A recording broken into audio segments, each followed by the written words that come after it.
It's now time for The Sit Down with Don Tony. The Sit Down, where Don Tony talks one-on-one with his followers. What are you looking at? About the world of pro wrestling, pop culture, and so much more. The Sit Down with Don Tony. And now, your host, Don Tony.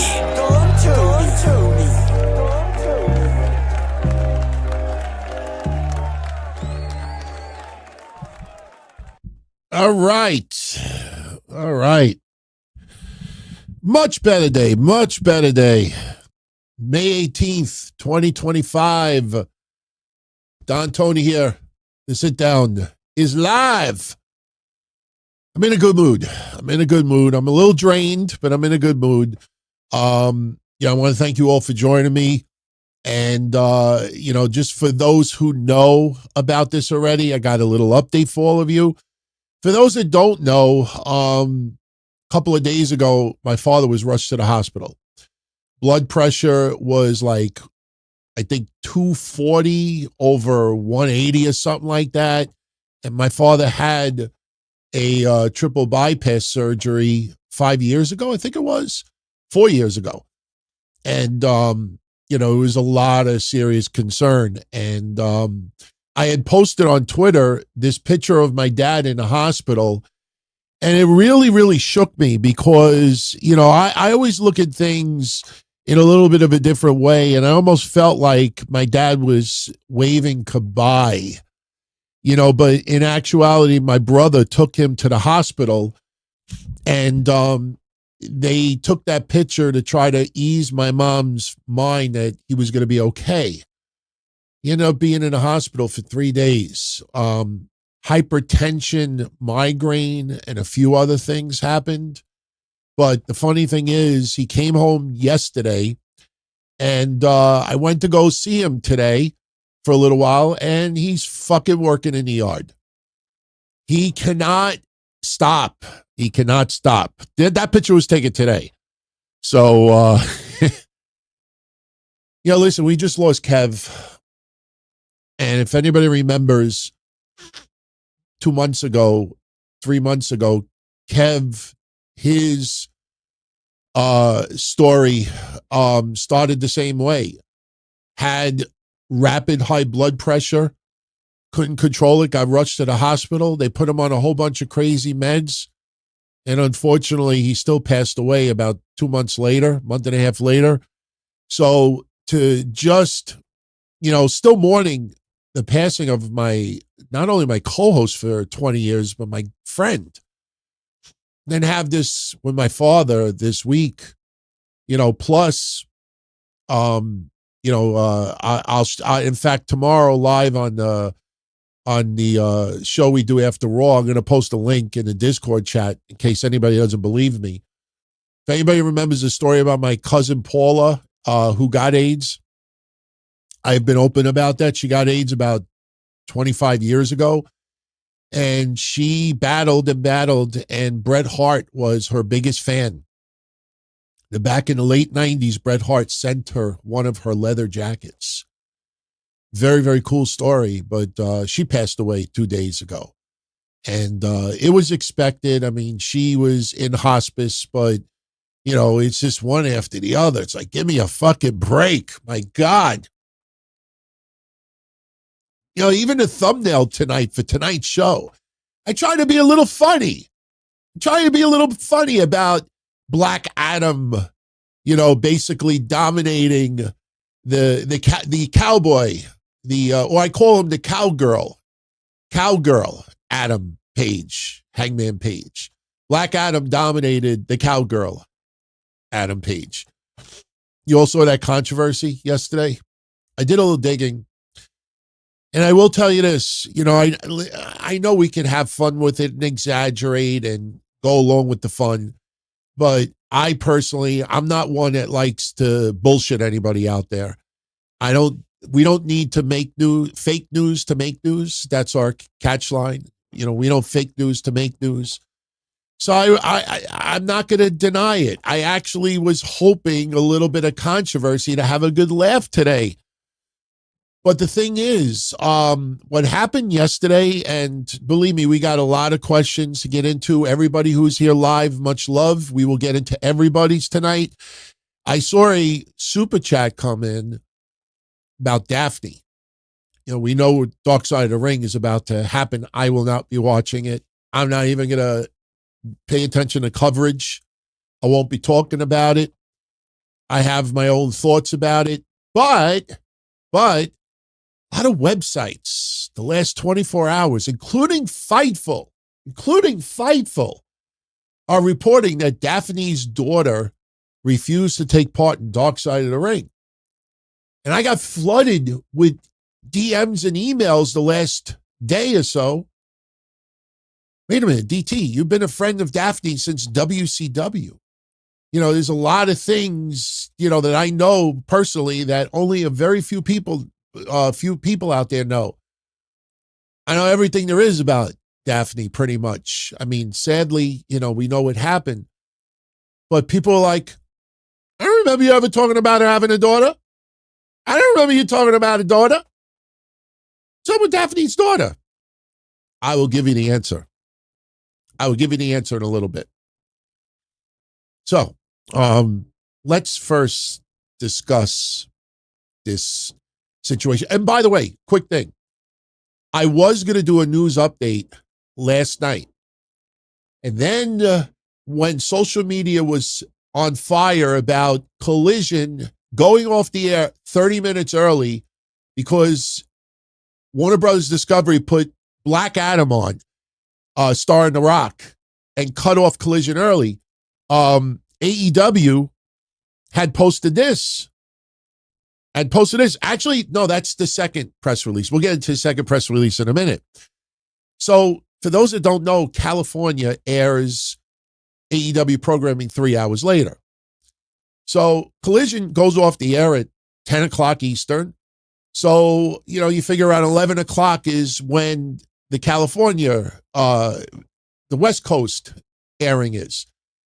So I wanted to see what was going to happen on the West Coast. And I know a couple other journalists out there as well were waiting because they wanted to see the final half hour of Collision.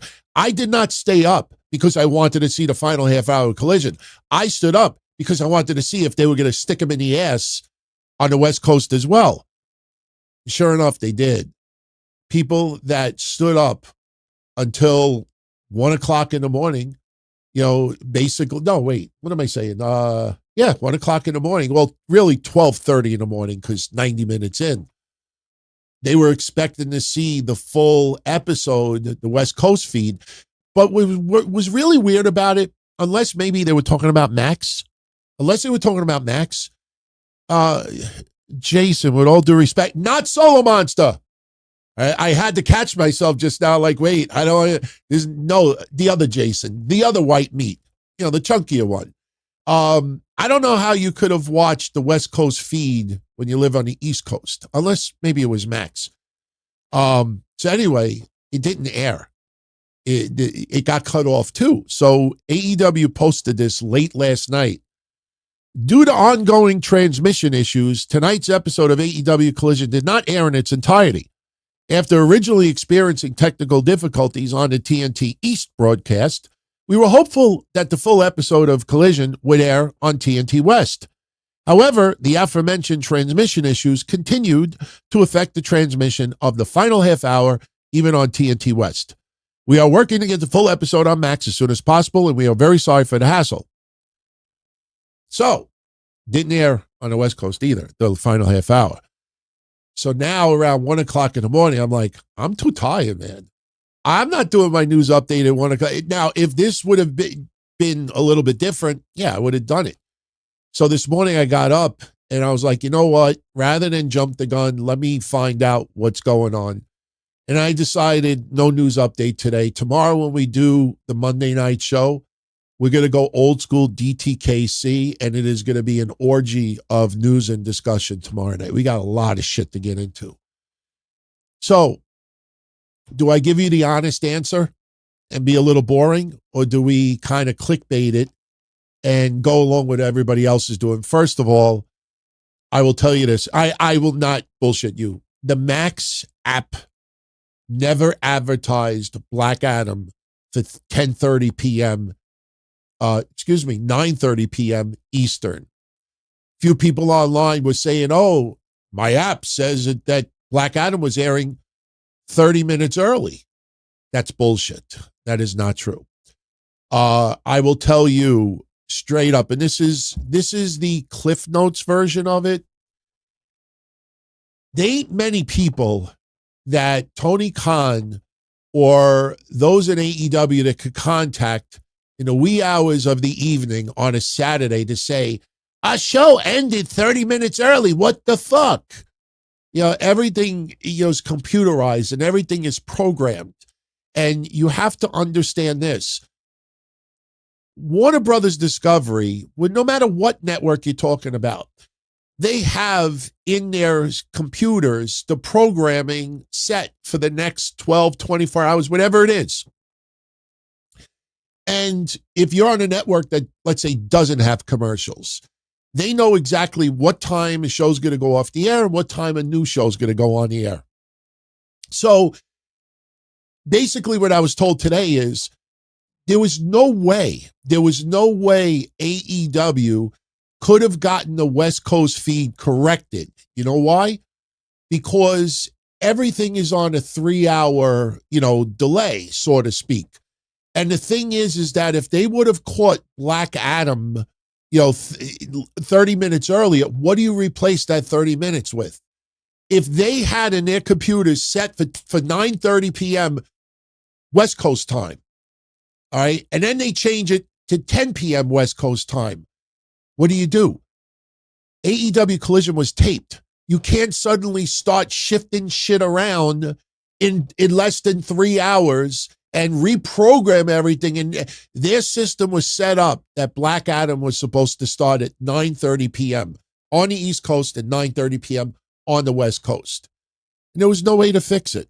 That is the truth. There is no 800 number. There is no tech support.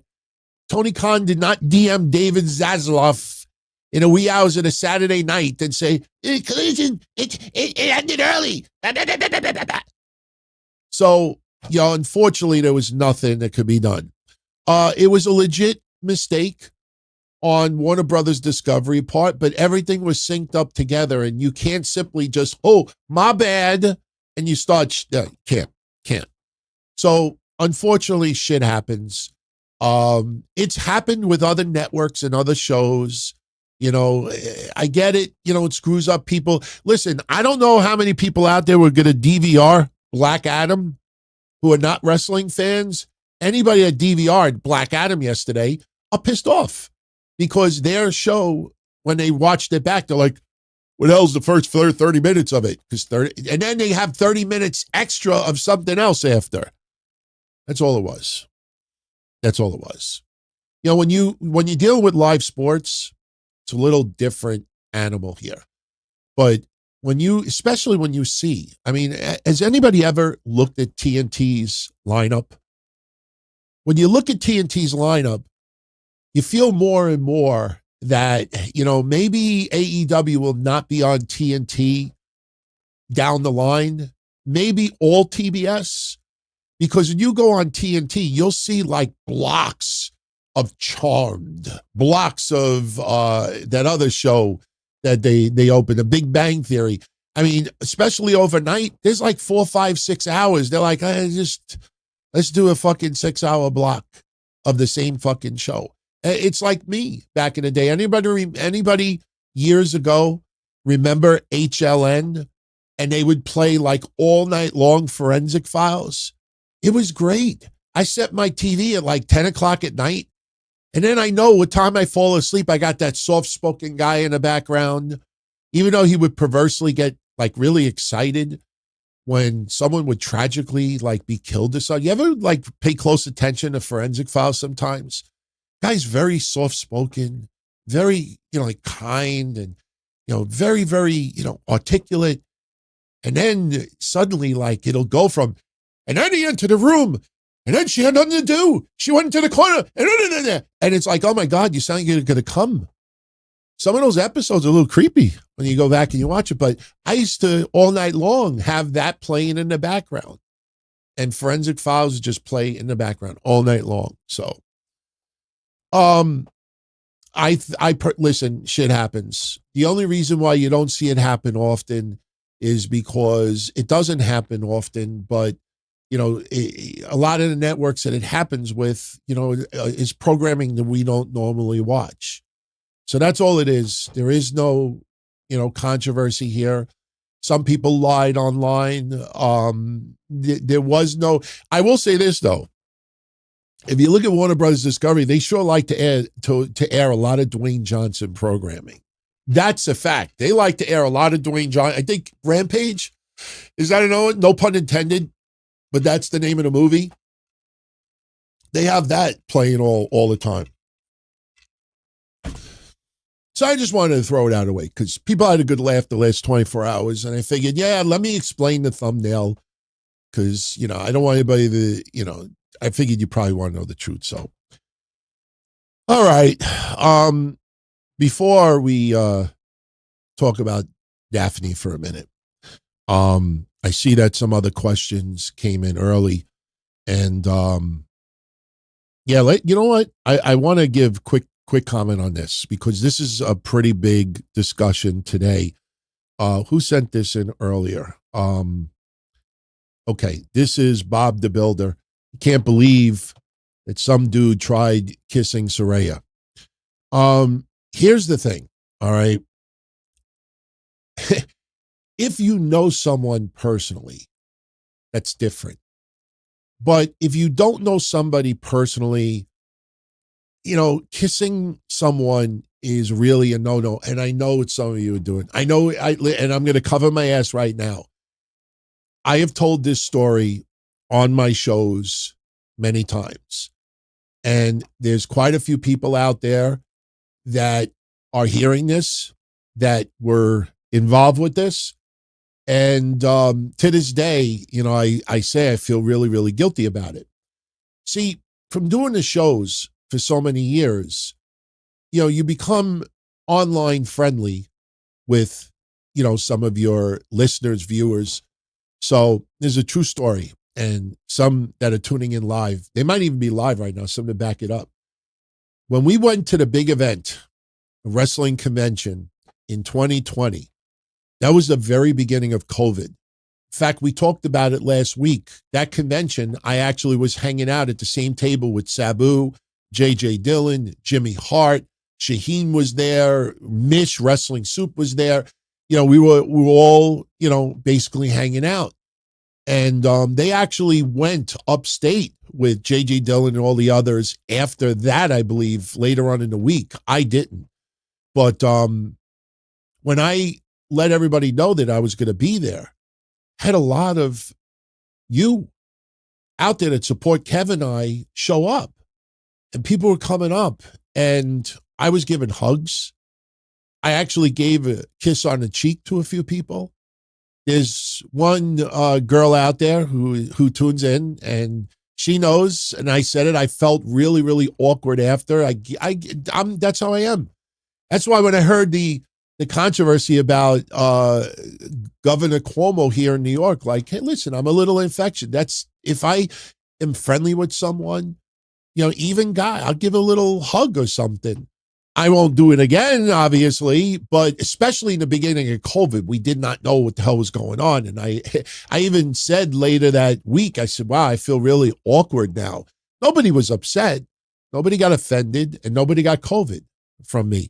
But I still, in hindsight, I'm like, I shouldn't do that. Unless I really know the person personally, not through the shows, but personally. So people that I'm friendly with in wrestling on the female side, when I would see them, always gave them a kiss on the cheek. But number one, if you're a wrestling fan, I don't care if you exchange DMs, retweeted and got likes and tweets back, even if you bought all their merchandise, no matter what you do not try to kiss someone, let alone on the lips, and that happened to Saraya. That happened to Saraya in the last day or two.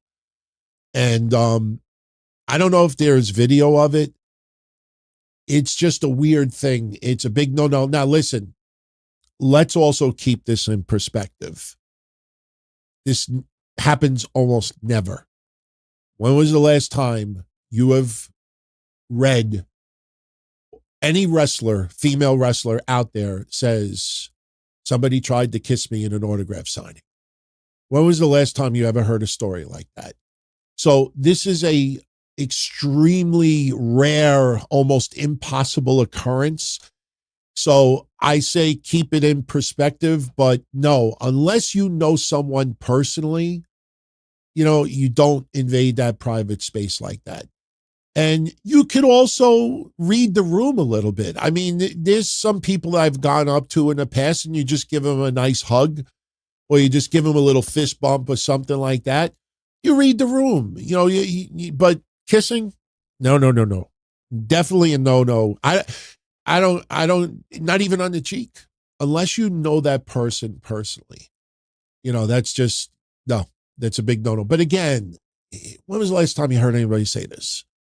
So this is a once in probably a career incident, and it probably won't happen again. So I think we all common sense agree that's not something you're supposed to do. So, Bobo says, do wrestling fans really smell bad? No, not always. Not always. ECW arena. I mean, my God, when I first went there, it smelled like must and armpits. First time I ever went to the ECW arena, I remember, I think it was 1994. And I had gone with a few friends, and we met a few people out there in Philly. And they introduced, these are the New Yorkers. These are the New Yorkers. And, there was some big heat at that time because, listen, early 90s, Mets and the Phillies fucking hated each other. Jets and Eagles, or is it Giants and Eagles? I think it was Giants and Eagles. Didn't like it. Flyers and the Rangers? Oh, fuck, hell no. So you go from New York to Philly. I mean, we weren't wearing a whole bunch of New York stuff. I don't remember what I was wearing, but I certainly was not showing off that I was from New York. And everybody that we met there, I've always used this analogy. Everybody we met that lived in Philly that were in the ECW, and they're like, cool, nice to meet you. Jump in the pool, the water's warm. Even when I went to and I've mentioned this for decades, even when I was getting front row tickets for the final ECW shows, because I was selling tickets for ECW. I actually did a little work for them through my hotline. And I would be sitting next to Straw Hat Guy and sitting next to, a few other people, and some of it's on camera. And I would shake hands and, introduce myself, and everybody was always mad cool. But the first time I ever went there, everybody was pretty much like, jump in the pool, the water's warm. It's a figure of speech. But it was like, hell no, it smells like armpits and must. When there's no air conditioner and you're in that kind of temperature and you have just a lot of men mostly in that building, it would smell awful. But I will tell you, not many people that I've come across have smelled that awful. So thank you for that. Thank you for that. Police Squad, my thoughts on the GCW Sabu controversy. And did I ever take Kratom? Okay. All right. Couple of things. And I'm sorry if this sounds boring, but I'm gonna take the most mature route of this, because I see some podcasters out there. What they did is reprehensible, disgusting, terrible. You don't know what the fuck you're talking about. No one knows what truly happened with the GCW Sabu stuff. I'll tell you my honest opinion on it. Kratom, people should do a little research before opening their fucking mouths. Kratom is something you could buy in a nutritional store. A bottle of 100 capsules is about $10. People are trying to make it sound like, oh yeah, he took this Kratom. Oh yeah, well, it helps people, they're kind of like, you don't know what the fuck you're talking about. If it did what people think that it does, it wouldn't be sold for 10 cents a capsule. All right, shut up. If I took 10 no-dos, yeah, I'd be jumping all up and down the ceiling and fucking losing my shit. You know, we went to school back in the 80s, you took no-dos. If you didn't want to go to sleep, you want to be up all night, or you drink like 15 cups of coffee, or you take caffeine pills. You know, this is not no miracle drug. If this was a miracle drug, people would be selling this fucking everywhere. It would be all over the TV and commercials. Kratom. Anybody that goes out of their way that talks about Kratom don't know what the fuck they're talking about. You don't know what the fuck you're talking about. You sound passionate. You sound like you mean well. You're just using Sabu's death to try to get some ad revenue. Fuck you. My honest take on this situation, Joey Janela made one serious mistake. GCW made one very serious mistake. You know what that mistake was?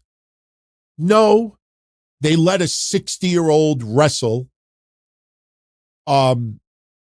People have let older people wrestle from, you know, I don't want to name names, but Ric Flair. There's a lot of names out there, you know, people. Here's the biggest mistake that GCW and Joey Janela did. You ready for this? Because no one's had this take yet.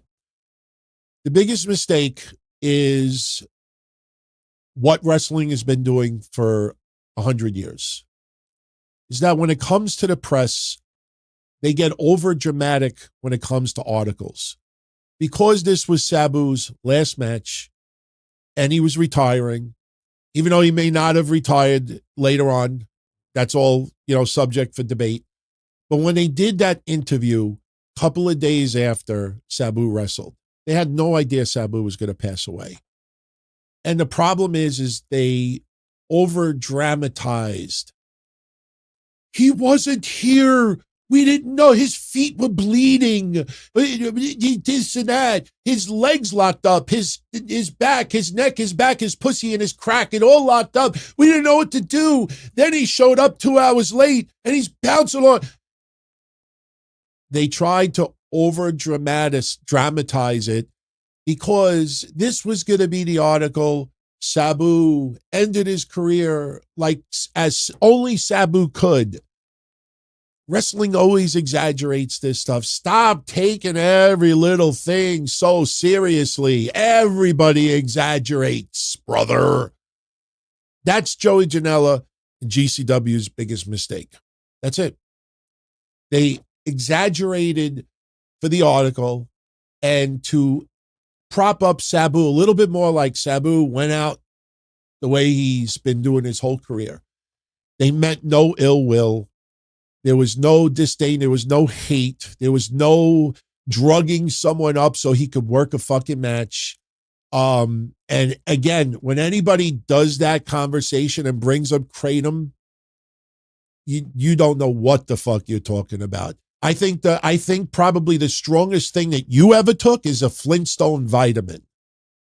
I don't care what you look like. I don't care what you sound like. I don't care what you smell like. I don't care what you think, you know.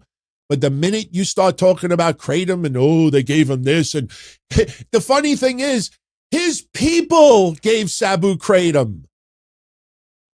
Anybody in the building could have gotten him Kratom. It's a fucking herb. You buy it over the counter. A bottle of 100 capsules is $10. We could have all get a collection. Sabu, look, here's a plate of Kratom. If that guy took a whole bottle and downed it and died from it, no one would have been arrested for it. If I say, hey, check out, you know, have these supplements. I bought them. They have a little caffeine in it, you know, to really keep you awake. And I turn around and say, all right. And I take the whole bottle and I die from it. What, I'm going to get arrested? GNC is going to get arrested. I sold them a bottle of 100. And he took all 100. These people don't know what they're talking about. Shut up. If you truly gave a shit about Sabu, just say rest in peace. Take your 3-cent ad revenue instead of your $30 and shut up. That's my honest take about it. All right, one more before we get to Daffney. Police Squad also asks, my thoughts on the prisoner escape in New Orleans. This is going to piss people off. I pissed off my wife's family yesterday because they all despise Trump. And they think because of the migrant situation, it's a direct, thing with Trump. I didn't vote on the last election. I had no interest on Kamala or Trump as president. I want to see our president succeed. Here's my take. Here's my take on New Orleans. Oh my God. 10 prisoners escaped from a New Orleans jail. 3 have been captured, but we don't know where the other 7 are. We have all this manpower. We have cops, FBI. We have all these people searching all across, New Orleans, everywhere else. We got to bring them in, rewards, this and that. And everybody's nervous, worried. Now, for those who were assaulted by these prisoners and put in jail because of it, yeah, I would be worried for them. But my honest take is I replaced New Orleans prisoner with illegal migrant who has raped, killed, and assaulted children who were led into this country because we looked the other way. And you have politicians going to Venezuela or El Salvador, wherever the fuck they go, and they're showing sympathy on gang members. Just replace New Orleans prisoner with MS-13 gang member. And when you realize that, oh my God, we got to bring them to justice. Yeah, but if they have a tattoo on their head, we're supposed to show a little bit of sympathy. Fuck you. Shut up. I don't care if somebody's black, white, straight, gay, Asian, Italian. If you committed outrageous crimes, then yeah, you get your ass in jail, deported, whatever it is. Now, for those that are getting triggered right now, I have also said that those who came into this country illegally, that have not committed any crimes since being here and do not have a prison past elsewhere, I think they should be able to say. I think families who came here are truly trying to make the better life for themselves, they should be allowed to stay. Give them a temporary visitor card, good for 5 years. And if they're, not committing any crimes and they have no criminal history 5 years from now, then maybe they could reapply. And then maybe after 20 years, they can apply for citizenship. We should have never left the borders open the way it was, but we did. I mean, I compared it, and it's a bad comparison, but I compare it to, if I go to a fucking club, if I go to Disneyland, if I go somewhere else and I show up and there's nobody at the counter and people are just walking in, like I'm going to sit there and stand there like I'm waiting for somebody to take my money. It's not my fault. Nobody was there. So I went in. I had a good time. I know it's not a good example, but, you leave the border unopened, untouched and no security. And people are like, oh, here's my chance. Hey, that was our mistake. But I personally think those should be able to stay here. That's my take on it. I don't talk much politics anymore. So some people might be like, wow. I've thought about doing episodes that have nothing to do about anything but this, but that's my take. So that's my thoughts on the prisoner escape in New Orleans. So, all right. Before we get into everybody's questions in the chat, this has been a major discussion the last day or two. And I will read the question first, and I will give you my answer. Ronnie sends in a 20 spot and says, I'm reading everywhere that Daffney's daughter refused to be part of Dark Side of the Ring. DT, I was a huge fan of Daffney, and you were a good friend of hers for decades. So please clear this up for me. Daffney had a daughter? Okay. Drum roll, please. And I do have a drum roll sound bite, but I don't have it queued up. Jamie Lynn Senegal, I think that's her name. Jamie Lynn Senegal. Okay, she's an indie wrestler, and she, for years, have been saying that Daffney is her mother. I am shocked beyond belief. Even the good news sites out there that are reporting her as her daughter. Jamie Lynn Senegal is not Daffney's daughter. Daffney did not adopt her. She did not give birth to her in 1997. But Daffney was very, very close with her. I don't know much about Jamie Lynn Senegal, and I'm not going to sit here and try to act like, I know, but I read Wiki. I'm not going to do that. But I will tell you this. Daffney was very close with her. And all I do know from talking to Daffney in the past, when she brought up Jamie, is that, and listen, and if some of this is a little bit off, forgive me, because Jamie was never a topic of conversation that, it's the focal point. Like Daffney would say, I gotta call my girl Jamie, something like that. From what I understand is that Jamie had a little bit of a troubled younger life, and Daffney was like a mother to her. Doesn't mean that Jamie's real mother is a bad person. I know nothing about her family. But I do know that Daffney and Jamie were like this. Jamie idolized Daffney. Here, I shouldn't bring this up, but I will bring it up. There is a story. It would be the story of the year if I ever told it, and I wouldn't tell it because I'll never forget when Daffney said to me, please don't ever tell anybody. All right. Something happened one time. Some people out there know the story. We're not going to bring it up here. But one of the persons that was there is a girl. Her name was Penny Dreadful. That was her name in wrestling. I haven't talked to Penny Dreadful in probably 20 years, maybe a little less. Penny Dreadful was very close with Daffney. Penny Dreadful actually created Daffney's old website. I think it was scream-queen.com, because I was involved with it. And Penny Dreadful looked up to Daffney, absolutely adored her, idolized her. And Penny Dreadful was an aspiring women's wrestler. When I always told that story about USA Pro Wrestling St. Valentine's Day Massacre show, which happened, ironically, the same show was Sabu and Jimmy Snuka taking on Mexico's Most Wanted, which we talked about last week. One of the things on that show was I wanted to do a beauty contest. We were going to do a beauty contest. And this is a true story. And some of you know this story already. We were going to do a beauty contest. And there is remnants of this story online. If you look at the original advertisements, I had fans legitimately donate money to this contest. This was 2006 or 8, somewhere around there.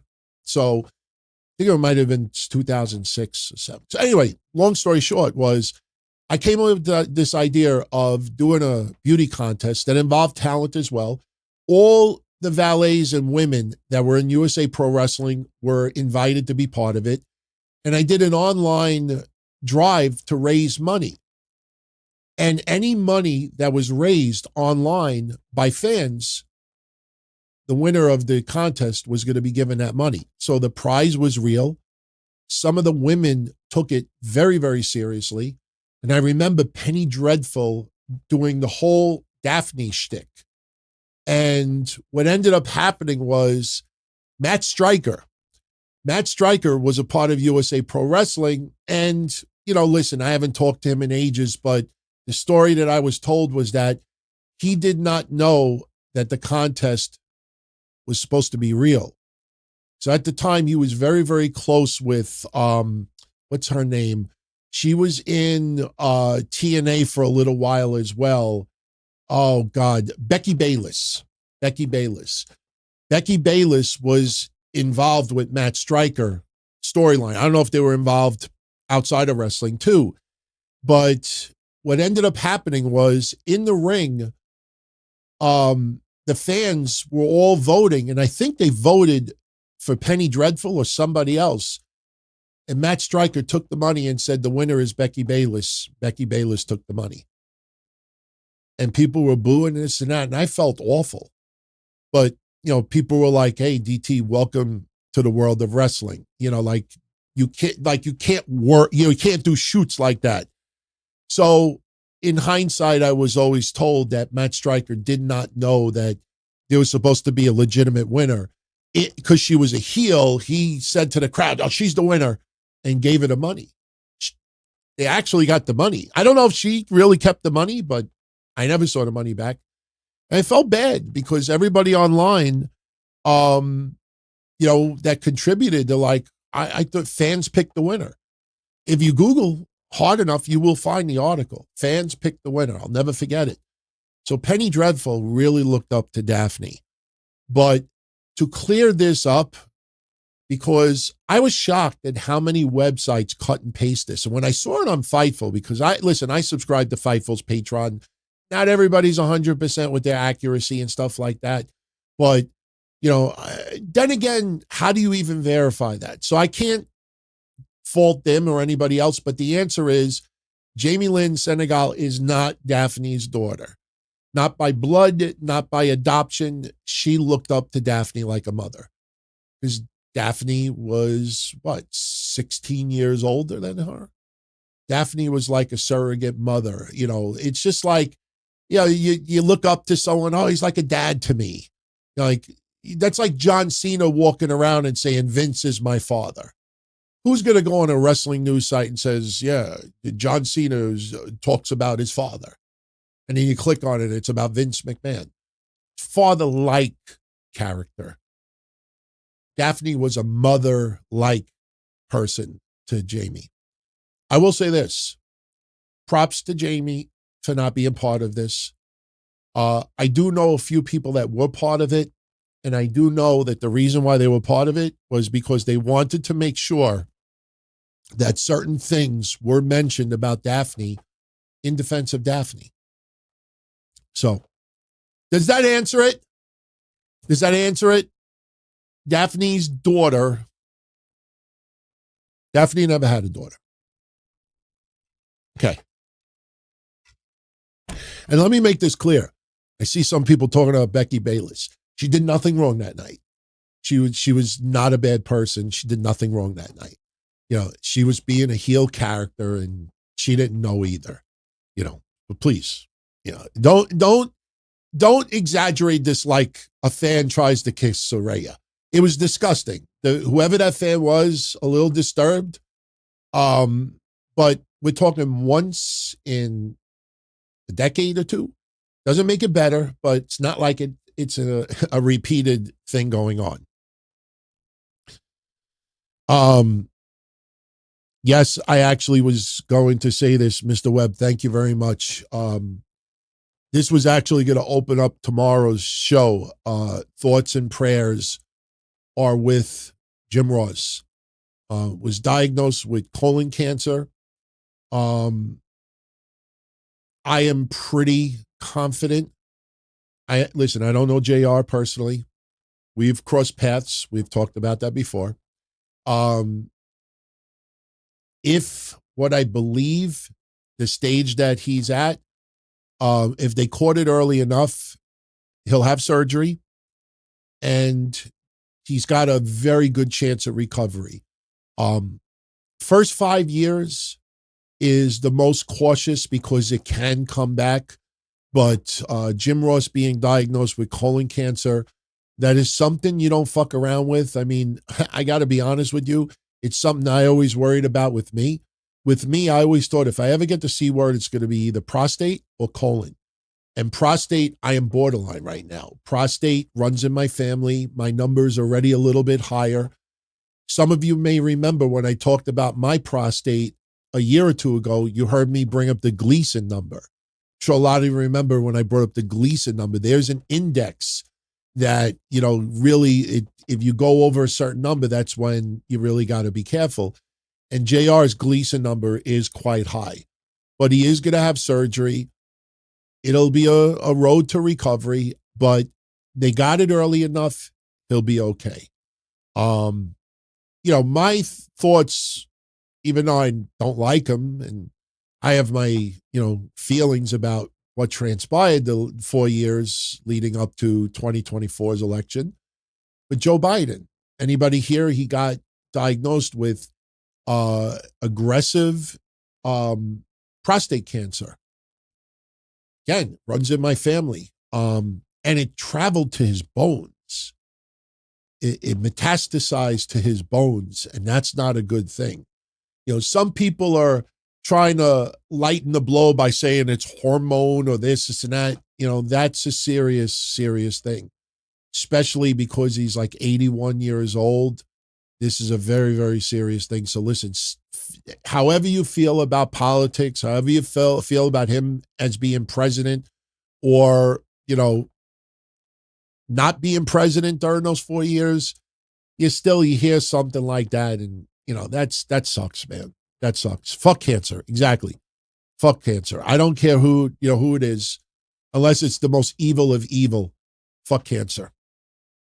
I've lost many relatives to cancer. I'm sure a lot of you have lost people to cancer too. So, and thank you, Bob.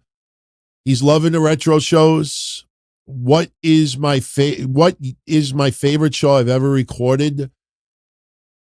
I honestly don't have a favorite episode of DTKC. For those that don't know, only on Patreon right now because our Patreon is very small. So I know how many downloads take place. But we launched the Vault, and I've uploaded like 13 years of DTKC shows, Brexel Blassi's, others, whole bunch of shit, thousands of episodes. I've done it in the last 2 weeks. Listen, I don't have any favorite episodes. I mean, there's been some memorable conversations, back in the day, from talking about candy to TV shows. I mean, there's infamous clips on YouTube, but I don't have a favorite show because Kevin and I, when we did this, we always wanted every episode to feel special. It was when we started having some issues in 2020, 2019, 2020. I think it was also a reflective of wrestling at the time. Remember, AEW did not exist as of yet, pretty much. And it was just on the cusp of, coming around. And then we had COVID in early 2020. So there was a lot, that was negative. Plus, WWE was kind of shitty at that time. We just talked on the show about this past week was the anniversary of not only Brock returning and screwing Ali at Money in the Bank, but Mick Foley debuting the 24/7 title. It's just, there was a lot of garbage at the time. But, when we started having some issues, we still always wanted to put on good shows, but we always went into the show with just having a ball, having fun. And I think, honestly, that's why shows don't stand out to others. There's been epic episodes, talking about stuff from TNA back in the day, the stuff when we had the war with Bully Ray at the time. And I mean, there's some memorable moments, but I will tell you that my least favorite episodes are the ones where I started really talking too much about politics. If I could turn back the clock and change one thing about doing the shows, was cutting back on politics, because if everybody out there wanted to hear it, that's one thing. But because it was such a big deal to me, I brought it up on the shows, and I always felt bad for Kev. I'm like, Kev, I'm sorry. I know you didn't want to talk about this, but just enjoy the shows, man. Enjoy the shows. What was CM Punk's relationship with Daffney? Bob, I appreciate the 2 spot, but you don't, as far as like really, really personal stuff, I mean, if there's any way I can give it back to you, I will. Oh, by the way, shit. I don't have my notes in front of me. VJ on YouTube won the predictions contest from last week's Backlash. VJ won. Curated Vibrations came in a close second, but VJ won the tiebreaker. And I felt bad because VJ won the tiebreaker by 30 seconds with the John Cena-Randy Orton match. On our Patreon side, I believe it was Chris that won. I will mention it at the beginning of Monday night show to make it official, but I do know, VJ, you won it, so reach out to me. As far as CM Punk and Daffney, okay, let me just say it this way. They were in a relationship. I find it would be disrespectful for me to comment about their relationship. All I will say is that they were in a relationship, and at the time they really cared about each other. I think for me, one of the problems was that Daffney was coming off of her marriage. And I think Daffney, not rebound, no way, shape, or form am I saying it was a rebound, but one thing I always look back on with Daffney is that Daffney, being loved. And listen, again, I'm not watching Dark Side of the Ring. I have no fucking idea what they're going to say. I don't even want to know. But if they're truly going to do right with Daffney about mental health and concussions and some of the other things, one of the things is that, and I know this sounds kind of cliche, but she just wanted to be loved. I mean, she needed love in her life, whether it was in the form of a cat's or a family, and it wasn't like she always had to have a boyfriend. I want to make that clear. It wasn't that. But she always wanted to be loved. And, there's a saying also that, before you can love someone else, you got to love yourself. And, towards the end, because of various things, like the love for herself was put aside. We talked about Kev, not to get deep tonight, but when we talked about Kev, a lot of people always felt that Kev put the love for himself aside to try to help others. That's a beautiful thing. But unfortunately, that could, become a problem in more ways than one. So they had a relationship. They cared for each other, but it was not a relationship that would have developed into something very serious. I will say this. I felt bad when she passed and CM Punk was in AEW at the time. And I remember clearly people pressuring CM Punk, why won't you pay tribute to Daffney? Why won't you mention Daffney? Why don't you put it on your sleeve and this and that? And it's a sticky situation with relationships. He's married.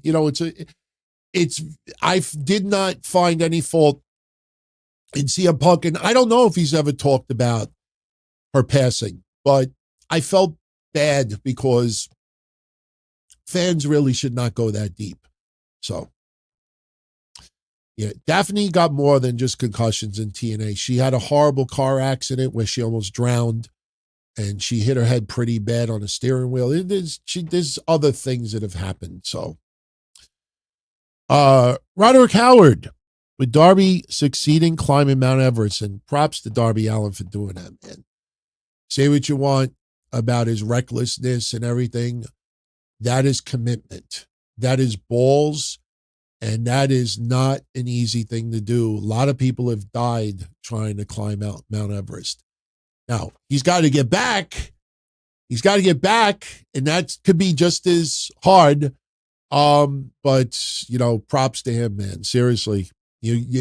I don't care how you feel about AEW. I don't care how you feel about Darby Allin's career, good or, bad or worse. What he did is a big fucking deal.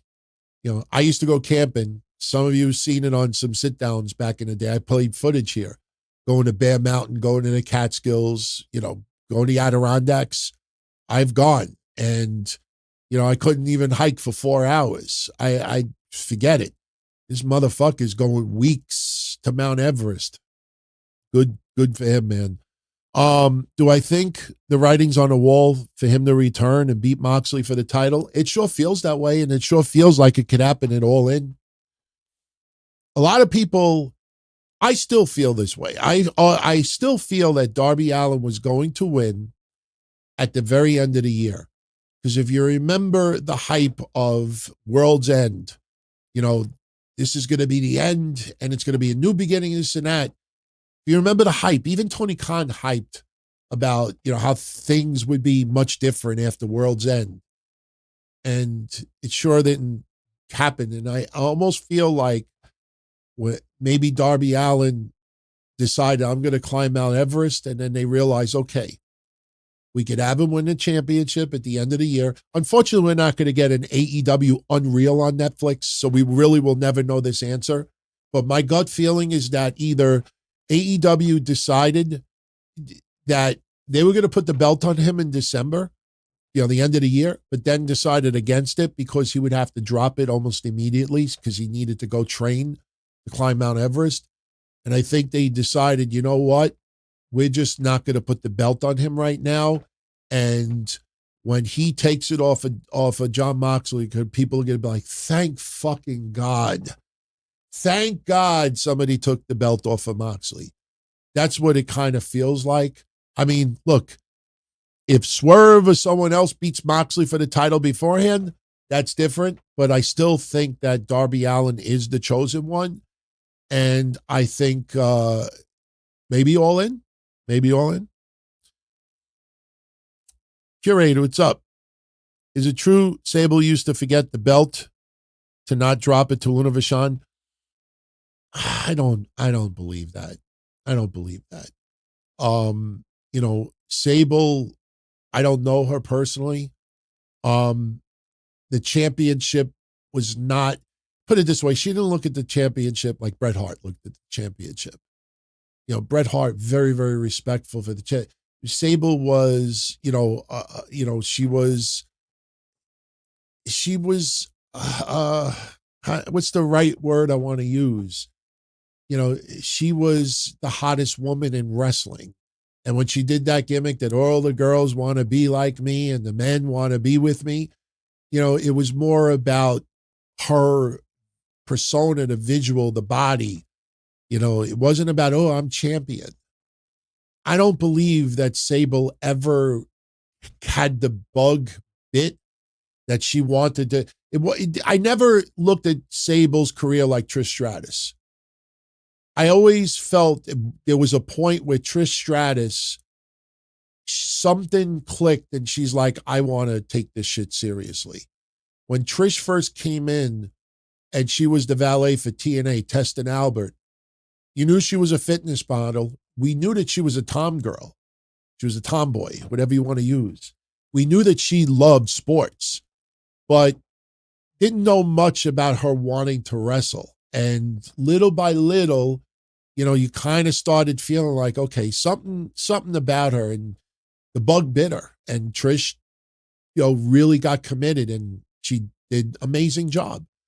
I never saw that with Sable, never heard anything about with Sable. When I started my hotline in 1997, I don't recall Mike the Informer or anybody else giving me anything like that. She was, this sexual, presence about her. It was all physical. Her being a women's champion, I think that's more of a creative thing than anything else. I don't think this was a case where she wanted to be champion. I'm sure having that championship boosts an ego, but no, I don't think so. All right. OTS Tribal Queen, shout out to you. Guardian Kados, shout out to you. Austin Nance, shout out to you. They're holding the fort down. Hope everybody's doing well. Kavan Lewis is one of our longtime channel members. Shout out to you, my friend. I see you hanging out. Bobby Means is in the house. By the way, at the end of the shows, when we put this up and everything like that, it is going to be updated next week. A lot of people want me to keep Castle Comrades in tribute to Kev. That will remain, but we have to update the list. There's some new names and there's some names that have to come off. So next week, everything will be updated. And we're going to start adding some things as well. For channel members, and I know there's only a couple of dozen of you out there, by next week, I should have everything set up with the server company that you'll be able to have access to the Vault too. So that I'm going to update, channel memberships and add that to it. So that's just an extra that everybody will get. Every week or two, there'll be a different password. I just not sure how I'm going to handle that yet, but that'll be something coming shortly. So by next week, we should have everything squared away. So have to do it the right way. Otherwise, I get billed hundreds of dollars and a month. And, we got to be a little careful financially. So I will not start clickbaiting to get that. So, all right. I always felt bad for Mark Merrow. When that relationship went south, I always felt bad for Mark Merrow. But in hindsight, I don't think he regrets, that they split. They went separate ways, man. All right.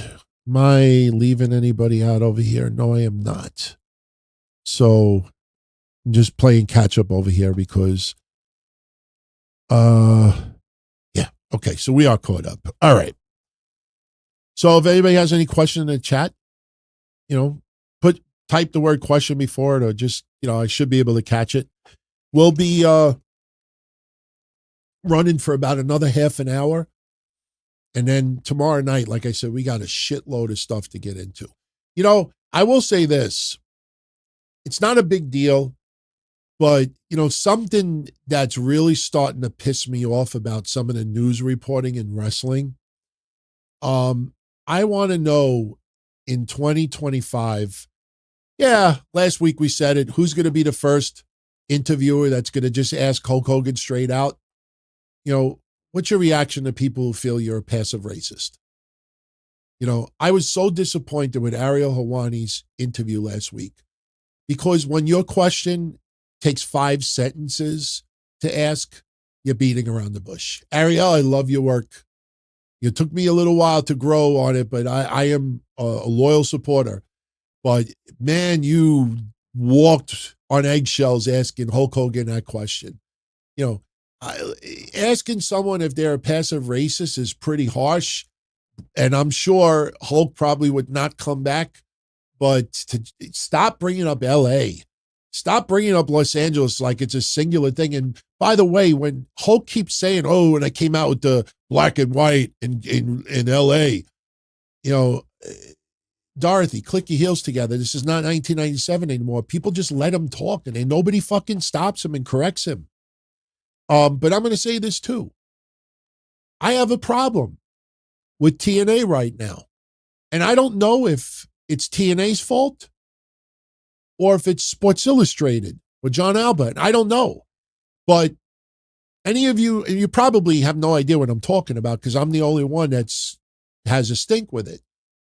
You remember back on May 2nd, PW Insider broke a story that TNA was going to stop bleeding. Like if you bleed hard way, there's nothing you can do about it, but they were going to cut blood.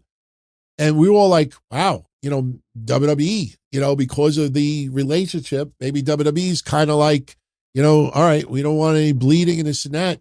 So you thought it was kind of a WWE call. So anyway, last week, John Alba, I think it was on the 12th or the 13th. No, it was the 14th of May. On May 14th, John Alba, who writes for Sports Illustrated also, and listen, I like John Alba. He does a lot of sports work here in New York. Good guy. He says, tomorrow we have a pretty big story to break about TNA. Okay, curious. So on the 15th, he reveals that he talked to the president of TNA, Carlos Silva, I think his name is. I don't have it written in front of me. I'm just going on memory. For some reason, my memory is good tonight. Carlos Silva. Carlos Silva says, that story is exaggerated. We basically what the story is we record multiple shows on one given day, and we don't want to bleed because then the blood stains the ring, and then we got to do this. That's one of the reasons why they were doing it. And everything that Carlos Silva made sense. Carlos Silva is like, look, we're still, it's not we're banning it, but, we're going to cut back and it's not, and we got to be a little careful. Story was great. John Albert covered it was great. So why am I a little pissed? Carlos Silva, why did it take fucking 14 days for this clarification? When PW Insider put it out, this isn't 1997 internet where, fuck, I can't connect to the internet. My mom is on the phone. I can't use the internet right now. Ma, get off the phone. Why did it take 14 days for you to clear that up? The minute PW Insider put it out, PW Insider has connections in TNA. How come nobody reached out to Mike Johnson that night on May 2nd and says, hey, that story's not true? It's exact. Why did it take 2 weeks? And why was this buildup with Sports Illustrated with this big story? We got a big story. Why was it done that way? We're in 2025. If somebody says to me, DT, somebody's accusing you online of groping someone, I guarantee you 2 minutes later, I'm on fucking online. The fuck you talking about? I was sleeping. I got proof. I got my fucking security cameras. I'm on the internet. DT, somebody said that you called someone the N-word. You're going to wait 2 weeks. I'm going to go online 5 minutes later. Listen, that story's not true. Why didn't they just fucking contact PW Insider that night and say, listen, that's not correct. This is the reasons why. Why did it turn into this? This is my problem I have right now with a lot of wrestling news out there. Not everybody, but a lot of shit's being built up with big anticipation. And listen, there was no paywall here, so I'm not accusing a money thing. But why are people acting like we're in fucking dial-up from 1996 and nobody has a cell phone or a beeper? Put the beeper number in there, 911, 911, 911. Why did it take 2 weeks, Carlos? Why did you leave it out there for 2 fucking weeks? And what was this big hype with sport? I won't get no answers, obviously. I have to ask the questions because no one else does. Hey, we got WrestleNomics to start giving Nielsen a little bit of credit. That was all us. By the way, we will talk about Saturday night's main event Monday night. We will talk about John Cena. I see it already, guys. If they turn this into a match, R-Truth is going to keep. He will not fight back. John Cena will provoke her, even if it's just a confrontation, Saturday night's main event. He will not fight back. He will not fight back. He will not. I can't. I personally hope they have a match. I know there's no chance of R-Truth winning a belt, but for people there live, for that just split second that they think suspension of disbelief, holy shit, he might win the belt. I hope they do a match. Even if it's 5 minutes, I hope they do a match.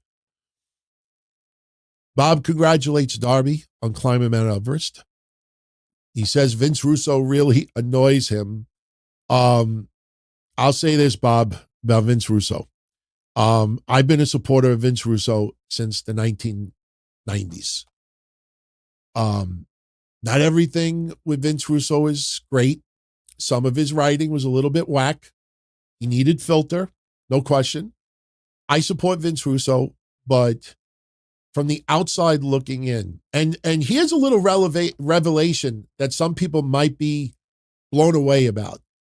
And if I'm lying, ask Vince Russo. If I'm lying, I won't do a show ever again. Does anybody remember there was like Pyro and Ballyhoo? Anybody remember when he had a website and Chris Cash was involved with it and they had an early paywall and then they did another channel and I don't remember what the channel was and then they went to Patreon?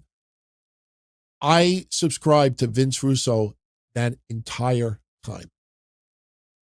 If you ask him or you ask Jeff Lane, I think that's his name, Jeff Lane, they will tell you I might be the only person that's been subscribed the entire time. Kid you not. I'm still on his Patreon right now. I don't check out much. It's just show a little support. Been doing it for, my God, over a decade. So the reason why I'm telling you this is not for a hand job for Vince Russo. I don't need Vince Russo to go on his show. Hey, bro, thank you for this. I'm not saying it for that. The reason why I brought it up is so people know my intentions are sincere. This isn't a Jim Cornette hate fest here. I think Vince Russo needs to dial it back a little bit about retiring because he's coming across as the boy who cried wolf. I'm going to quit next year. I have had it. I'm going to be gone. This, and that. It's not causing controversy. It's not giving anticipation. Oh, let me get the picture with Sting with the face paint before he's gone. It's just annoying people, man. It's just annoying people. It's giving the wrong attention. And I get it. Talk good about me, talk bad about me, just talk about me. That's what that's the greatest advice Shane Douglas ever gave me in the early days of me doing my hotline. Because he's the one that asked me to do the bus trips, not only for XPW, but also for Hardcore Homecoming until Mike Johnson screwed me in the ass and I backed out. But I asked him early on with the hotlines. I did interviews with Shane Douglas. One or two are still online. And I said to him, any advice, doing what I do? Because even early on when I was going to do something with Louie in USA Pro Wrestling, I'm like, yeah, but people, I get this. People call me a money mark, giving away drugs and this and that, like just trying to really put me down. He's like, there's an old saying, talk good about me, talk bad about me, just talk about me. And I always stuck with that. That's a beautiful thing. But in Vince Russo's case, Vince needs to really dial it back a little bit. Because when you don't retire or you change your mind over and over and over again, it gets Hulk Hogan annoying. Trust me, Hulk Hogan does not understand. The reason why a lot of people hate him is because you are not a likable guy anymore. You're not a wrestler in the ring anymore. There aren't any movies. People watch you because you're a train wreck in a lot of ways. It's not nostalgia anymore. It's mosquito. Hulk Hogan is, I never thought in a million years I would ever say this. Hulk Hogan is like a mosquito to me. He's annoying. And a lot of what Vince Russo does now is more of like Hulk Hogan reaction. Got to stop that, man. And this list that he put out, you're a mark of this. I know what he did. He tried to do the Jeff Foxworthy. You remember Jeff Foxworthy when he said, what you're not the hillbilly, you're a redneck. That's what Vince Russo did. But the problem is that piece that he did, you're a mark if you do this, that's great. But you're also doing a lot of other things which rub people the wrong way. It's my honest, sincere opinion. And like I said, I'm probably the longest person to ever subscribe to his content and pay for it. I'm still a subscriber now. It's only $5. It's only $5. Because I don't want anybody to be like, DT, you cry, bills all the time, but yet you're wasting money every month on Vince Russo. It's $5. I won't buy a coffee this week. Okay. I don't dump big money in anybody, not even my wife. OTS Tribal Queen says Bischoff is the biggest Hogan ball sniffer in human history. It's a bad example, but I compare John Cena's relationship with Vince to Eric Bischoff's relationship with Hulk Hogan. Jimmy Hart's probably the biggest ball sniffer. In fact, I think that's why Jimmy Hart, he's got all that facial hair. I think some of that hair is, I'm talking, OTS Tribal Queen's a woman. I shouldn't be talking like that. When you are truly a friend of someone, you support them through and through. Booker T is good friends with Hulk Hogan. Booker T defends Hulk more. I hate saying it like this, but he might defend Hulk more than any other black person out there. And I'm just saying it bluntly. And I respect Booker T's opinion on Hulk Hogan. I said last week, I thought Booker T's interview in 2019 with Hulk Hogan is the best interview still talking about what happened. The problem is for Hulk Hogan is this will never go. You know what? I'm going to say something awful, but I don't care. That's what DTKC used to do, and I'm going old school for love for my co-host and not giving a fuck anymore. You know when people will start caring for Hulk Hogan again and loving him? When he gets sick, when he's dying, and he has some type of tragedy. You know, conveniently, I was on the highway, brother, when this happened, and I called 911, brother. I'm a hero. People like, yeah, I don't think so. When he gets sick, hurt physically, that's when people will show a little sympathy. That's, and he will not be able, he could have what do they have right now? They said like 100 men versus a gorilla. You could have 100 black men, all famous, all beloved. You could have 100 Muhammad Alis go out to say, Hulk Hogan, he's the greatest. He's a good man. He's a good guy. You could have 100 people do that, and it ain't going to change anybody's mind. He could rescue. It could be a burning building, and he just goes in and rescues everybody black. I know that sounds awful, but my point is, he ain't going to do anything racial in a good way that is going to get people to forgive him until this motherfucker has the balls and address what has happened. He's in denial. If you look up the definition of a passive racist, he may not have malice in your heart. There are two types of racists out there. Well, there's more than two types, but passive racism doesn't have to have hatred in your heart. It's about the way you judge people. He did not want that production guy, whoever it was, the music producer, involved with his daughter because of his skin color. Because if it had nothing to do with skin color, you wouldn't have said it. And the problem is, he may not have hatred in his heart for anybody black, but a passive racist subconsciously puts their race, and there's nothing wrong with having pride for your race. You got Puerto Rican parade, you have Italian Pride Month, you have Irish. There's nothing wrong with having pride, but when you start judging other people a certain way based on them being gay or based on being black or based on this and that, even if you have no hatred inside, that's when you are a passive racist. And when you ignore it and deny it and just say, well, there's things I've done in my life, brother, that, people are going to hate me for, you're avoiding the one thing that everybody keeps bringing up. And that's the only way he's going to, when people see him finally confront that, and not because he got caught, that's when people will start forgiving him. But unfortunately, it's not in his DNA. And unfortunately, I truly believe deep down inside, Booker T, Eric Bischoff, Jimmy Hart, everybody, Dennis Rodman, Mike Tyson, whoever, I believe deep down inside, they do not believe for 1 minute that Hulk Hogan is a passive racist. And they truly love him. But the thing is that the way it was perceived to the world, it came off differently. And even if you insist that you're not that, you need to portray that. You need to say it. You need to speak about it. And he doesn't. And, when you hear now, I never heard that, like he told some people in the locker room, don't get caught. When I heard that last week about don't get caught, you know what it reminded me of? It reminded me of, and I'm not trying to stir shit up, remember Velveteen Dream? Remember what happened with him? What school did you go to?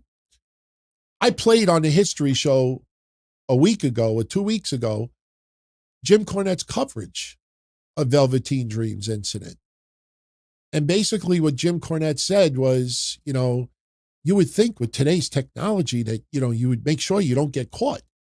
Now, he wasn't condoning it. He wasn't saying, just don't get caught. But a lot of people interpret it that way. That was a big story several years ago with Jim Cornette. A lot of people forgot about it since then. But the thing is that you can't just don't get caught. Because remember this, Hulk Hogan got caught once, and he happened to be having sex with somebody's wife. How many times did Hulk Hogan say it where there was no cameras around? How many times? And when you hear somebody get caught for something, you got to ask yourself, how many times did they also do it and they didn't get caught? You know, it'd be pretty fucking bad luck. Oh, the first time I said it, brother, I got caught, brother. This sucks, brother. I never said it before, brother. But the first time I said it, brother. That guy's probably been saying it for years upon years upon years. And, you know, people aren't stupid. It was a one-time thing, brother. Brooke was involved with that music producer for quite some time. So you honestly think up until that one moment, you know, when that every other time, oh, how's Stacks or Sticks, whatever his name was. I can't remember his name right now. You think Hulk, when he was talking to Brutus Beefcake, like, yeah, my daughter, she's going to go to the radio station later. You know, let's wish you luck, brother.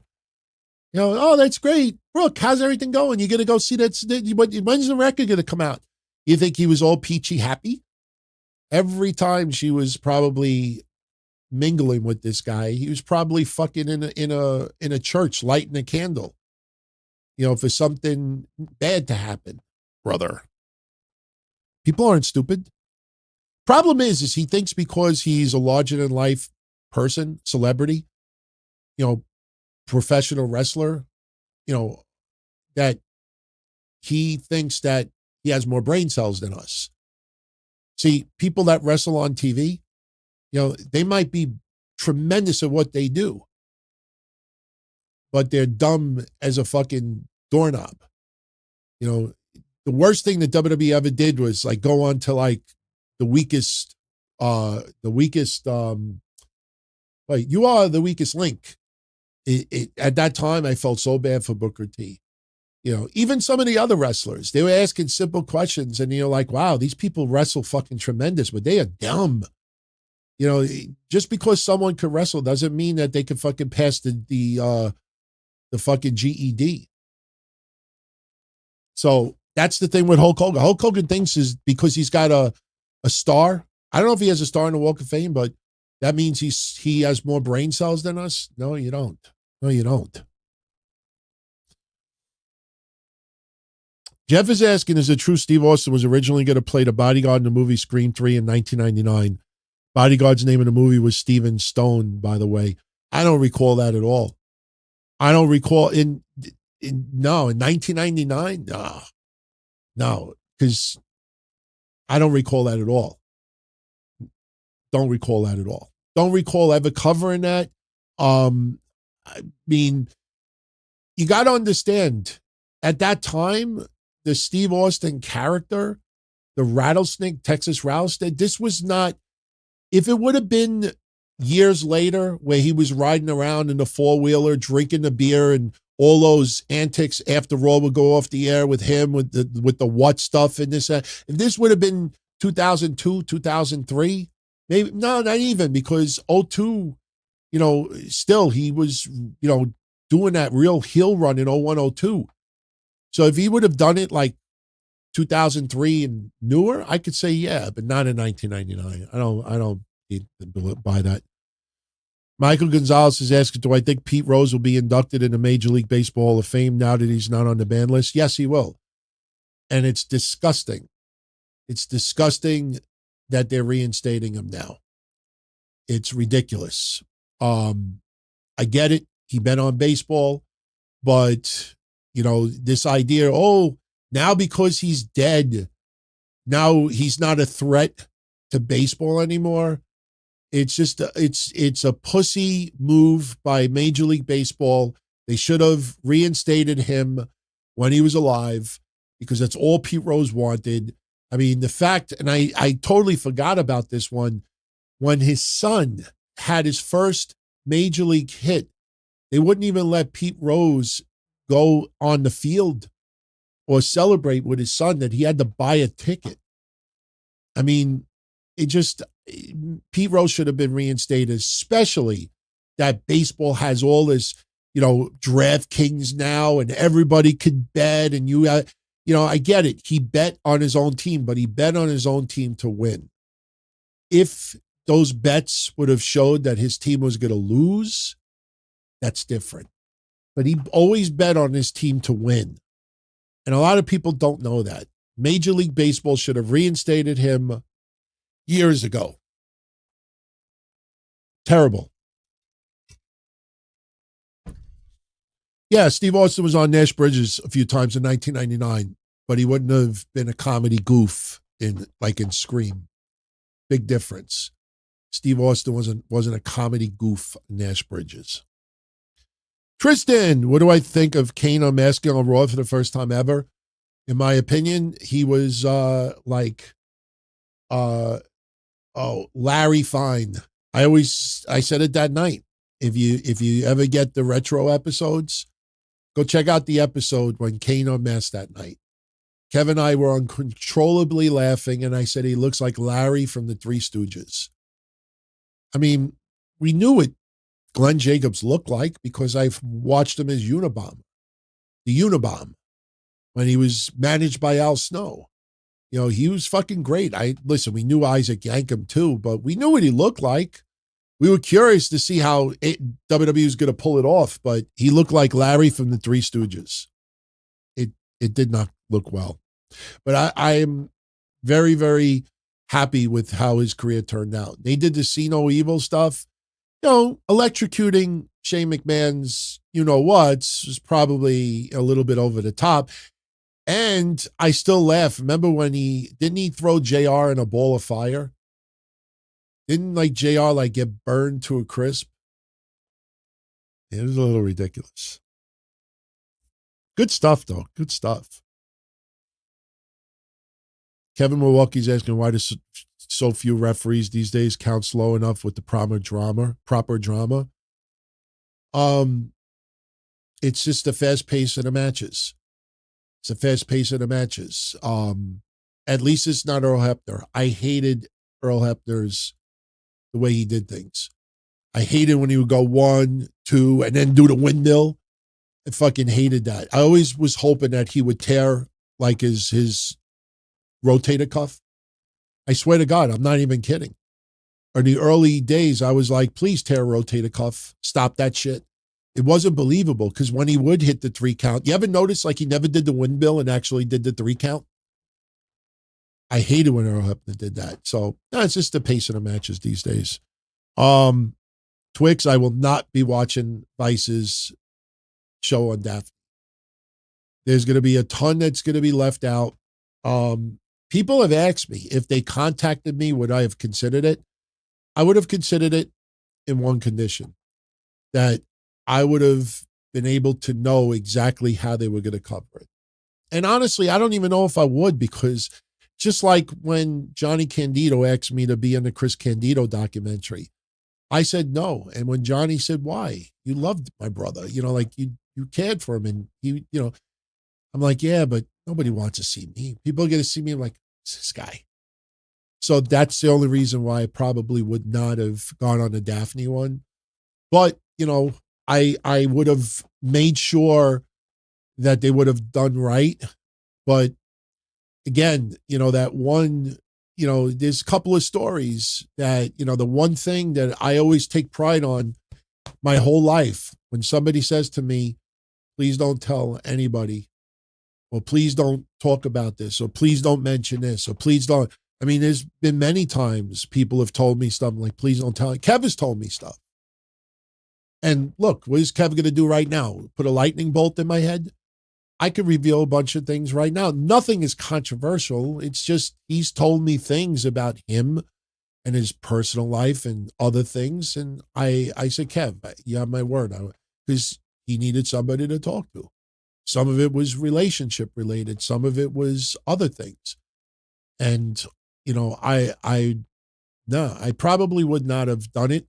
But there was a few people that they did not reach out to.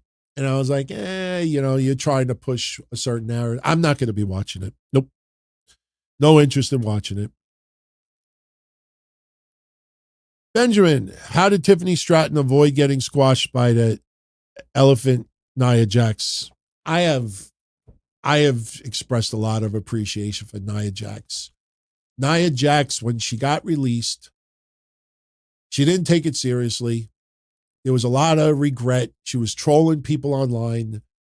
She was like a very heavy-set Ricochet, female Ricochet. And by the way, I have nothing negative to say about Ricochet.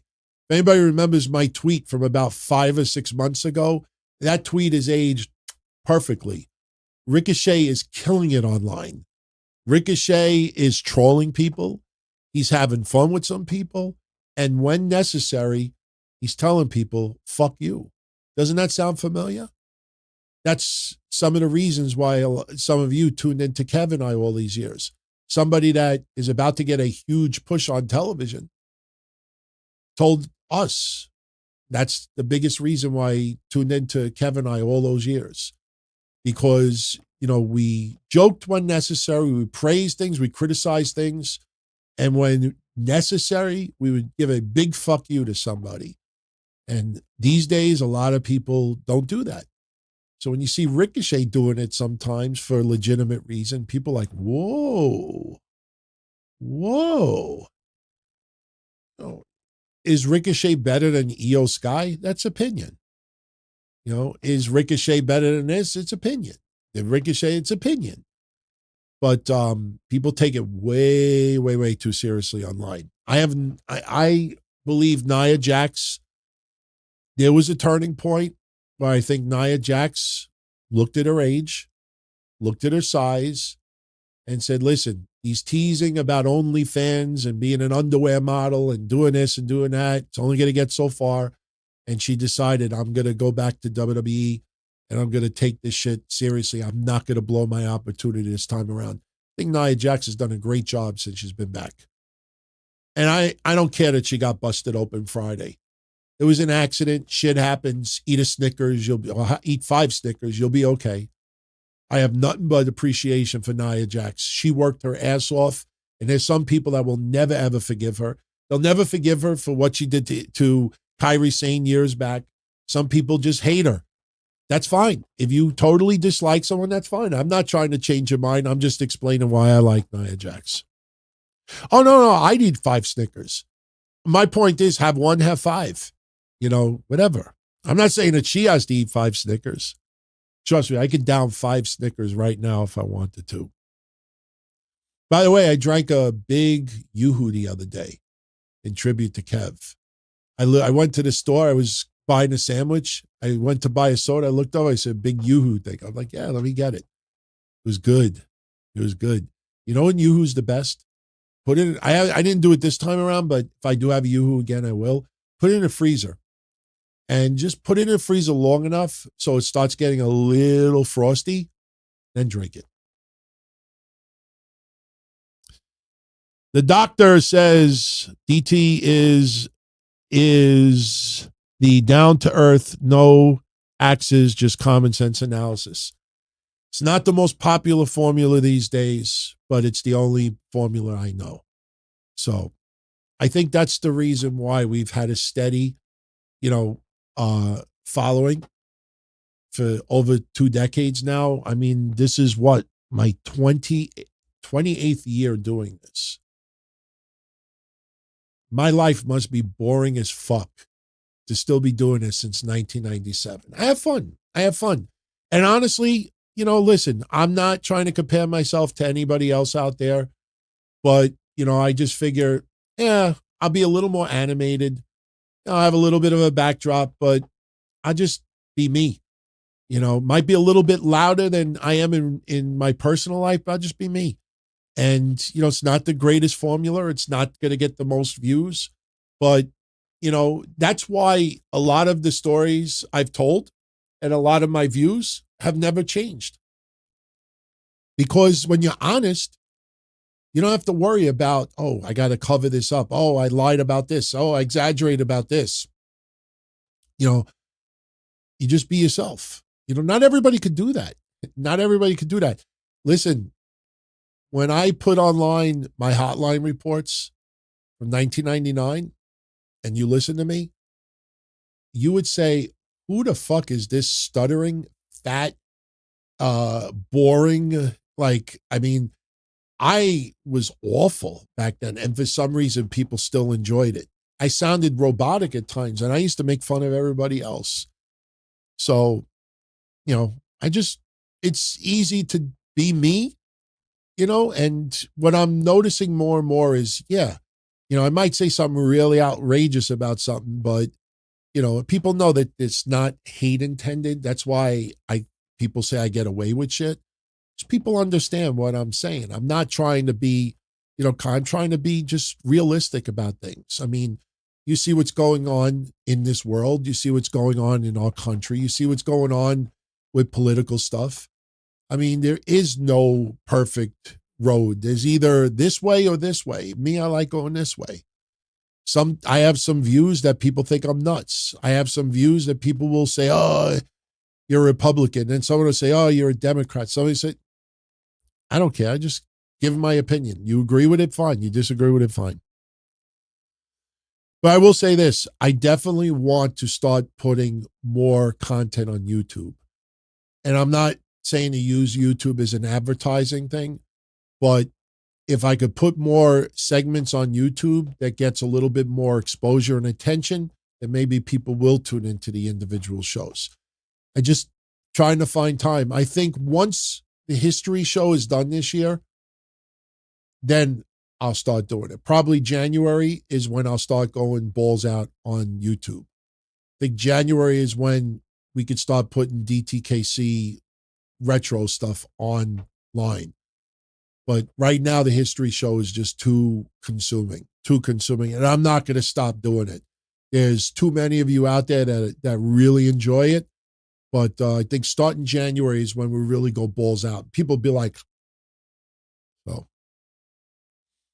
I don't like." Listen, the clickbait is, listen. With all due respect, I read on a website the other day, very popular wrestler not cleared to compete. Very popular WWE superstar not cleared to compete. I click on it, it's fucking Akira Tozawa. Storyline. Then someone says, NXT superstar returns after long absence. I click on it. It's Dante Chen. I mean, nothing against Tozawa, Dante Chen, but can we be a little bit realistic here? Stop propping these people up to make us think that it's like a main event or a semi-main eventer. You click on these things and I'm like, oh, fuck you. And they do that shit. And I see it happening everywhere. And it gets really fucking annoying. Keep things in perspective. Nothing against Dante Chen, but he's not this huge NXT superstar. Very popular WWE superstar not cleared.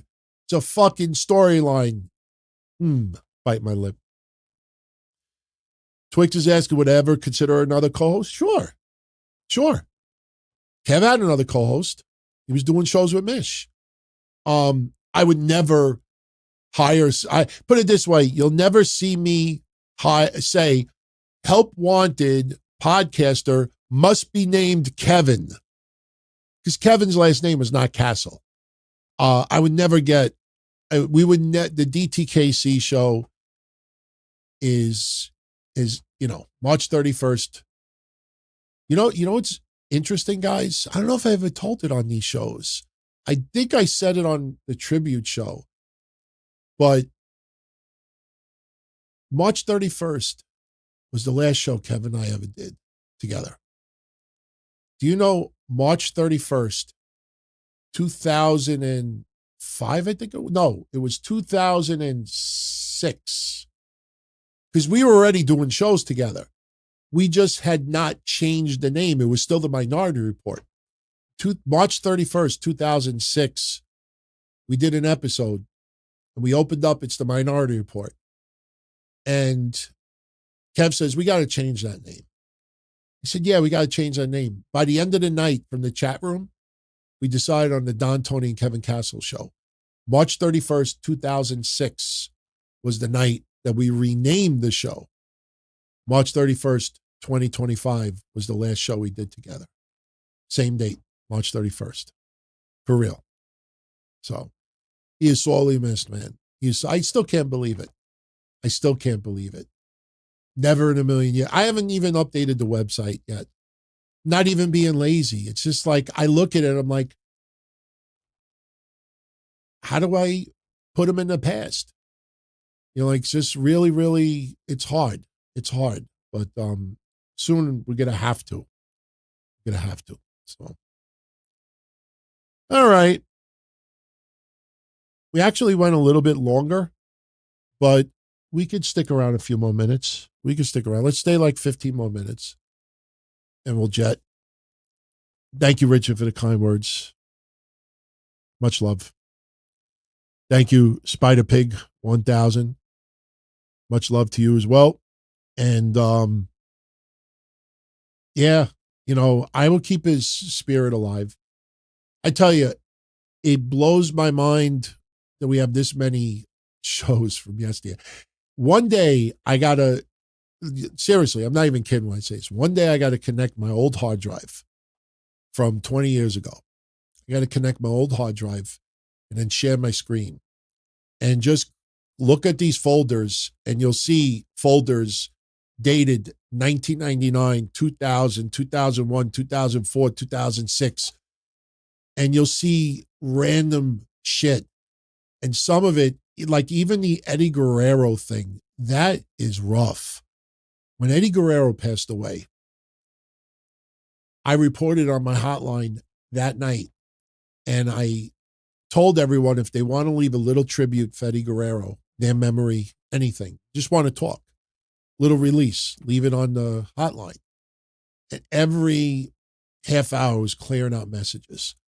We ended up putting together 1 hour of nothing but messages left on my hotline from everyone who called, and they were just paying tribute to Eddie Guerrero, and you hear nothing but sobbing, crying, you know, just nothing but love.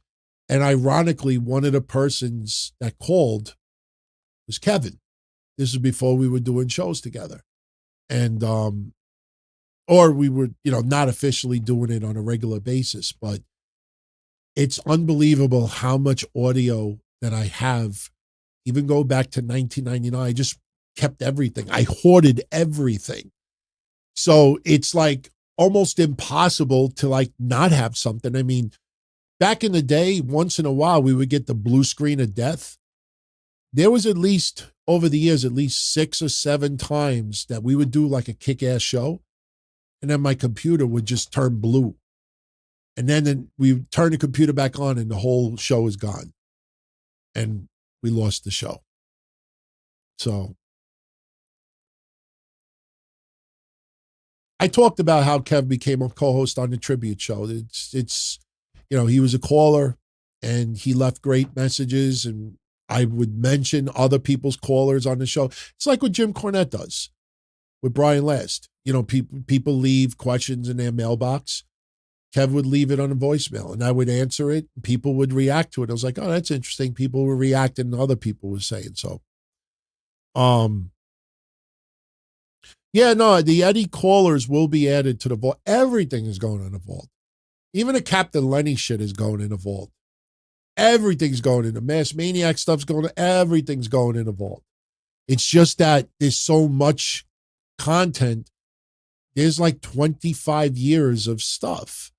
So, you know, that's why, again, it's not a money grab, because I didn't charge anything extra to put this up, but our Patreon is very small. And so I know what the maximum number of downloads would be, unless somebody just keeps downloading the same episode over and over again. So when I go to the bandwidth or the storage company and say, you know, like, this is the maximum I need right now, that's fine. If I put it online, you know, there could be tens of thousands of downloads and up streaming online, and I don't have that kind of coin. We don't have that kind of revenue coming in. But in the future, you know, we could start doing that for sure. Another Kevin, Mr. Milwaukee, says, if there was a physical DTKC box set, what would I want the graphic design to look like? There is a box set. back, and some of you probably still have it, back in 2019, I think it was, we did a box set of all our episodes, and I think we either gave it away to some patrons or we might have sold it for like $20 or something. I still have it in the office. Next week, I'll bring one home. I'll show everybody the cover art. We did a whole like DVD cover art. We put like 10 or 5 to 10 DVDs with every episode. We actually did a box set, and it was pretty cool. It's pretty cool. I still have the empty cases in my office because I don't throw nothing out. I don't throw nothing out. Chat room logs aren't saved. Nope. No chat rooms. Yeah, that ship hitting the Brooklyn Bridge. I still don't understand how that happened. I saw the footage. The only thing I could think of is they said a tugboat was pulling their boat, and then the current was bringing them into the bridge. I still don't understand it. Put it this way. Any of you out there ever saw like these bad YouTube videos where like an 18-wheeler, like a truck, like somebody drives cross country, like goes on an expressway instead of a parkway? No, goes on a parkway instead of an expressway and tries to go through an underpass, and it cuts off the top of their truck because the overpass is too low. You look at that boat, it wasn't even close. It wasn't even close. I think some people, if they were standing on the top of that Mexican boat, they could have jumped onto the Brooklyn Bridge. When it came close, I think it could have looked like a bad James Bond film. They could have literally just jumped and grabbed onto the side of the Brooklyn Bridge. How do you do that? And the thing is they said the boat was docked like for days, 5 minutes away. I mean, you don't look at the bridge, you're like, hey, that bridge looks awfully low. Maybe we shouldn't go anywhere near that bridge. I don't know how the fuck that happened. I'm sure there's a legitimate answer. It wasn't just like a new student driving, like, oh, look, I'm taking my ocean test. I'm gonna ride this boat under the bridge. How do you do that? That's crazy. If any of you haven't seen that footage, and you got to see it, you watch it. It looks like a bad cartoon.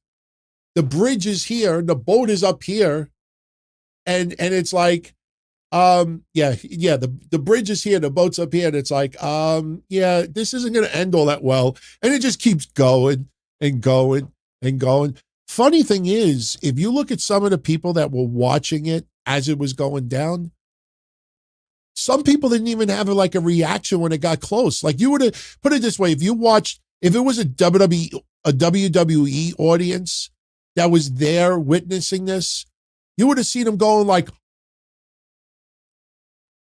as it's getting, oh my God, it's going to hit the bridge. These people are literally just like,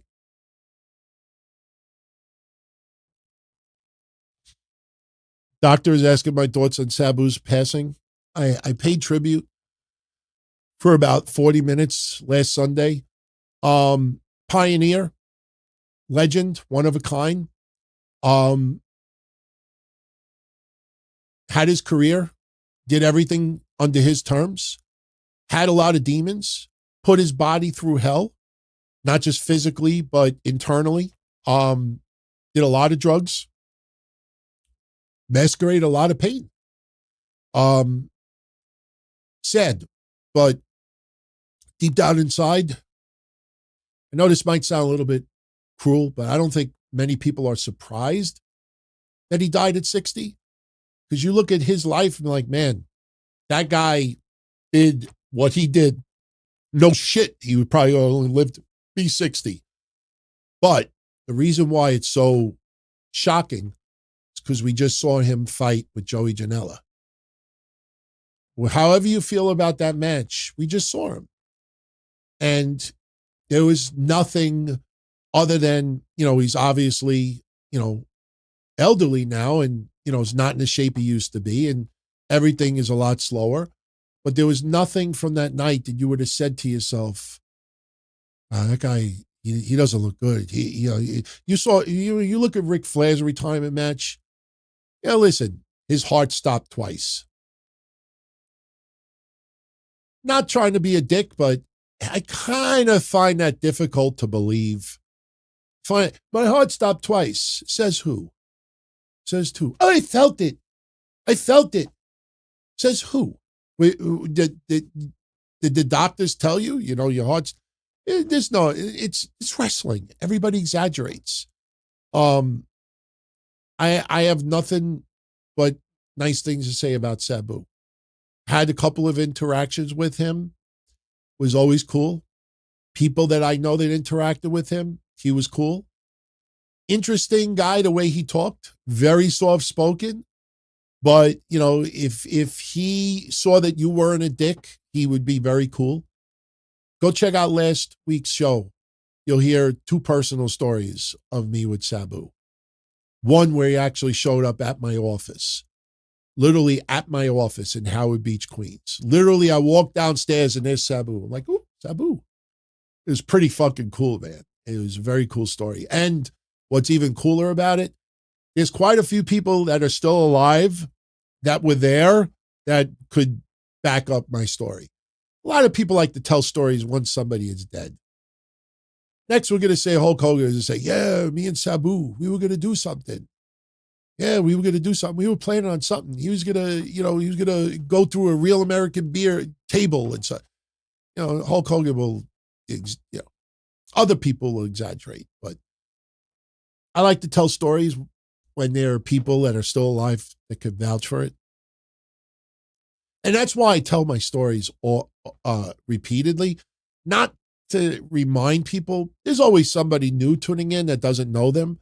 But one thing people have to admit, the story that I said 20 years ago is exactly the same story told 20 years later. When you tell the truth, you might forget a little detail here and there. Like I might forget what somebody was wearing that night.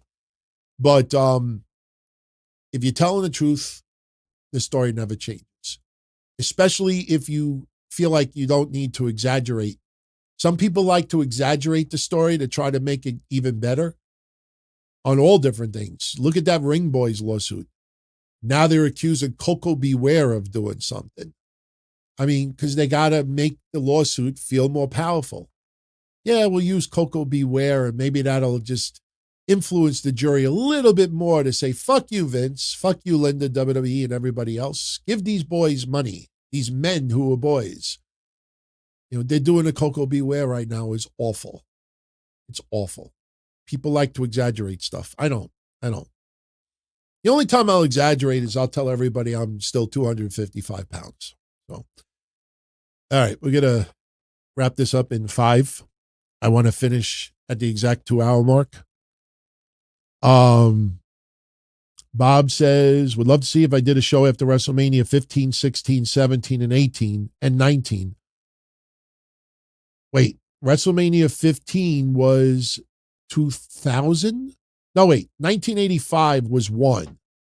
So 15 would be 2000. No, I don't think those are online. I don't think those are online because we did hotline reports until 2000. See, what you got to understand, yeah, WrestleMania 15 is 1999. What you got to understand is I did a wrestling hotline from 1997 until 2006. Till 2006, I did a wrestling hotline. But what happened was in 1999 and 2000, we started thinking, me, Matt Zombie, Brian Damage, maybe we could put the hotlines on a computer so everybody could access it. If you want to check out something cool, go on Wayback Machine and type in WrestleGuide.com and Wrestling-News.com. And you'll see my website from 2000. And you'll see 2001. You'll see we had the hotline reports online. And then in 2003, we started doing little podcast episodes online. But at that time, technology was still 56K modem and real media. You couldn't put large files online. So it was almost impossible to do, but I still recorded hotline reports. I could play you right now hotline reports I did in 1999. I saved them. I just saved them. I don't know why. I just saved them, and we have proof. So yeah, those early years, that content is not there. Listen, if there was one episode that I wish was online, it was the week before WCW went out of business.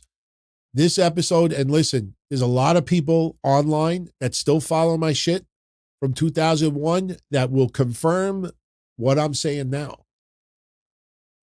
The week before, when Eric Bischoff was on a conference call on Nitro, saying that next week could be the final Nitro ever, March 26, 2001. That week before, there was a guy by the name of Captain Ivan that had a wrestling hotline. And I have mine too. And he brought me on as a guest. And he said, what do you think is going to happen the following week? How do you think WCW is going to, shut down on Nitro? And I said, and I don't remember exact conversation, but I said Vince was feuding with Shane at the time. I said, maybe they'll do something where, Vince is going to tease that he bought WCW, but then it's going to be revealed that it's Shane McMahon who bought WCW. Then we'll have WCW versus WWF. It'll be Shane versus Vince, because WWF was already teasing Shane versus Vince.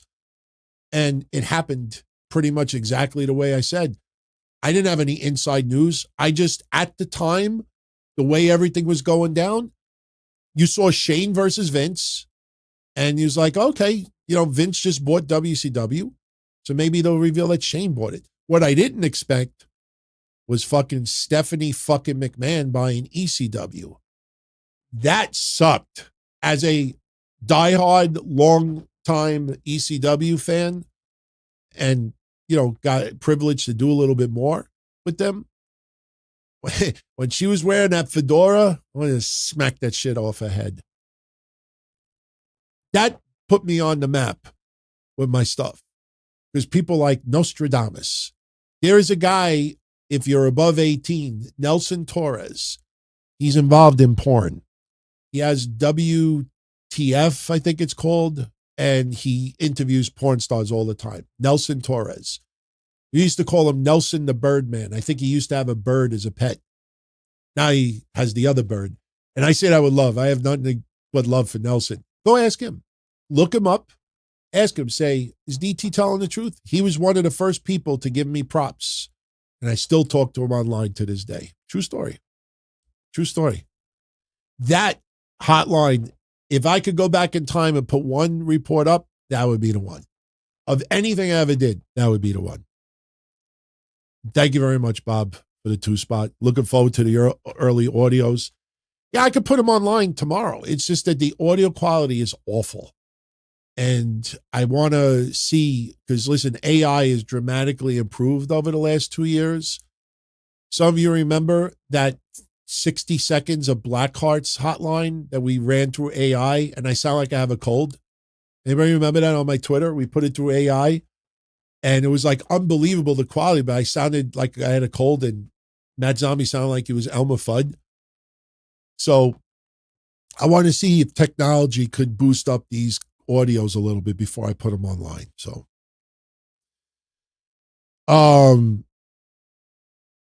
Rocky Red, did I miss you?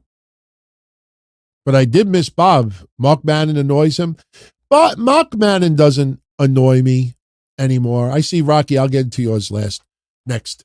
Mark Madden doesn't annoy me anymore. He used to back in WCW. Ed Ferrara and Mark Madden annoyed the shit out of me. Over the years, I've gotten to appreciate Mark Madden. Great guy covering sports. If I recall, I think he's a huge Pittsburgh fan. He covers Pittsburgh sports. I really don't have any issue with Mark Madden in 2025. He still rubs people the wrong way. But thing is with Mark Madden, and I'm not trying to throw shade on him, but I think Mark Madden, you got to just enjoy him in little spurts. If you put too much attention on Mark Madden, it's kind of like Vince Russo. Enjoy him in little spurts, and you'll be okay. So, And Rocky Red, this is a great way to end it because we're going to talk about a little bit of Money in the Bank tomorrow and what they're doing with the qualifying matches. Either tomorrow or next Monday is a very interesting Money in the Bank qualifying match that's going to go down. I'm not going to say who the people are, but people will be like, oh, that's a surprise. I already know what the match is. That's all I'm going to say. You could probably figure out where I'm going with that. But Bobby says he thinks Naomi will win women's Money in the Bank. He feels it's her time. Plus, he thinks Alexa Bliss will cost Charlotte's spot and Julia will go over. I'm not sold. I'm not sold on Naomi winning Money in the Bank as of yet. Alexa Bliss is interesting because Alexa Bliss was in Elimination Chamber. And I'm happy that Alexa Bliss is back. I know people still think the Wyatt's going to have a connection with her. But man, it sure feels like, they're just inserting her in bigger matches. And I'm not saying it's going to rub anybody the wrong way, but that could backfire down the line. I have to wait and see all the participants first before deciding. Julia would be an interesting choice, but tomorrow we'll talk about Julia a little more. I don't understand why Julia would just sign on SmackDown. She's got opponents on Raw. She's with Roxanne Perez. Remember, people were teasing it was going to be Finn Balor, Roxanne Perez, Julia, and somebody else for a faction. I'm like, what? Where do you get that from? Going on double dates? It just felt weird. It just felt like, where did that come from? Why? I get it. They see them talking in the back. They think there's something more going on. They might have a storyline planned in the future, but I want to see all the participants. Then I'll decide who I think is going to be. And right now, I don't see. I can't say Naomi's going to win it, but hey, this week is the anniversary that Naomi and Sasha Banks quit WWE. We actually put that up yesterday. So, but we'll see, Bobby. We'll see. And yes, Rocky Red, man. I don't listen. I can't go against what I said earlier this week. I am so happy that the Knicks are in the Eastern Conference Finals against the Pacers. But I don't see them going to the finals. This feels like 1985 Mets. This feels like 2000 Knicks. I talked about it, might have been on Patreon earlier this week. I was a rabid Knicks fan when Pat Riley was at the helm. And, those years that Pat Riley was there, and Jordan, obviously, the Chicago Bulls were not going to allow the Knicks to fucking win it. So those were fun memories. But even us Knicks fans in the 90s never thought that Pat Riley's Knicks had a shot against the Bulls. They would get close. And I still remember the dunk that Starks did over Jordan that time. Legendary. But I never felt it. In 2000, I think you had, Latrell Sprewell was a little bit later on, but 2000 you had Grandmama. I can't remember his name right now, but I still, even in 2000, did not feel like the Knicks were going to win it all. Most of us feel like they're just this close. They remind me right now, the best way I could describe them for contemporary folk out there, they remind me of last year's Mets. Last year's Mets remind me of the 85 Mets. This year's Mets remind me of the 86 Mets. I think the Knicks need one more person. But you know what? An injury on the Pacers could be the deciding factor. I mean, my God, they blew out the Celtics 40 points in a deciding game. Larry Johnson. Those were fun times, man. But listen, I'm rooting for the Knicks. I would fucking love it if they won. I tell you, it feels a little bit like 1994. Because 1994, the Rangers won it all. Because listen, I also remember 1994 was OJ. I was in a strip joint watching the Knicks. And then we interrupt this program to bring a special report. See fucking OJ. This was in the afternoon. We were watching the Knicks in the playoffs. And all of a sudden you see OJ in his white Bronco on the fucking highway in California, man. Crazy shit. Crazy shit. I'm rooting for the Knicks, but I really will be surprised. I'd be shocked if they win it. But again, anything can happen, man. In a short series, anything can happen. But my gut feeling tells me that if they go to the finals, it's great, but I just feel like it just something, I feel like they're one player off. But I'm very happy, like Bob just sent this into. I am very, very happy for the Knicks. There's a lot of things about basketball that's changed in recent years. A lot of things that have changed. I hate the amount of three-pointers that are shot, but doesn't take away, you could feel, when the dominance of some of the players. And, the days of it getting really, really physical like it did back then, those days are very few and far between in 2025. So you can't go old school, but, you have to admit, anybody that's been watching basketball for at least 20 years, you remember those early years. I miss those years, man. Remember Bill Lambier? Oh, my God. If Bill Lambier was a podcaster, he'd be Vince Russo. You'd be Hulk Hogan if he was a wrestler. Bill Lambier, you just want to punch in the mouth. And I'm a big supporter of Vince Russo, like I said.